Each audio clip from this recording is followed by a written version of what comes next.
D24 news অসমৰ প্ৰতিভা সন্ধান অনুষ্ঠানলৈ আপোনাক স্বাগতম। মই উৎপল। প্ৰিয় দৰ্শক, আজি আমাৰ প্ৰতিভা সন্ধান অনুষ্ঠানত মোৰ লগত আছে দীপশিতা শুক্লবৈদ্য।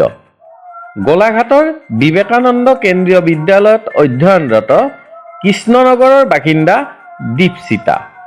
আহক আমি কণমানি দীপশিতাই পৰিৱেশন কৰা এটি নৃত্য উপভোগ কৰোঁ।